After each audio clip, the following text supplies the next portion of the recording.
వాళ్ళే కరెంట్ ఛార్జీలు పెంచుతారు, దానిపైన ధర్నా అంటారు. ఎట్లా అధ్యక్ష ఇది? కోర్టులో జడ్జి గారు ఉన్నారు అధ్యక్ష. ఒక నిందితుడిని తీసుకెళ్లారు. ఆ నిందితుడు వెళ్ళి జడ్జి ముందర ఓ అని ఏడ్చాడు అధ్యక్ష.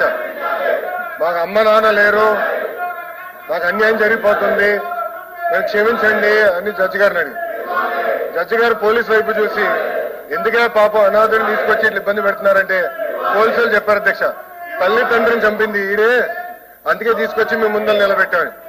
అధ్యక్ష ఇది ఎట్టుందంటే గతంలో ఫీజు రీఎంబర్స్మెంట్ చేయలేదు అధ్యక్ష. 4,500 కోట్ల రూపాయలు బకాయిలు పెడతారు, దానిపైన ధర్నా అంటారు అధ్యక్ష. వాళ్ళే కరెంట్ ఛార్జీలు పెంచుతారు, దానిపైన ధర్నా అంటారు. ఎట్లా అధ్యక్ష ఇది? ఎందుకు 4,500 కోట్ల రూపాయలు బకాయిలు పెట్టారు చెప్పమనండి. డిస్కస్ చేద్దాం అధ్యక్ష. చర్చకి సిద్ధంగా ఉన్నాం. షార్ట్ డిస్కషన్ ఉంది, దానిపైన చర్చిద్దాం అధ్యక్ష. అన్ని విషయాలు చర్చిద్దాం. ఫీ రీఎంబర్స్మెంట్ గురించి మాట్లాడదాం, వాళ్ళ వల్ల ఎన్ని ఉద్యోగాలు పోయినా మాట్లాడదాం. చర్చకి ప్రభుత్వం సిద్ధంగా ఉంది. సాయంత్రం షార్ట్ డిస్కషన్ ఉంది, డిమాండ్స్ మూవ్ చేస్తున్నాం, దానిపైన డిస్కస్ చేద్దాం.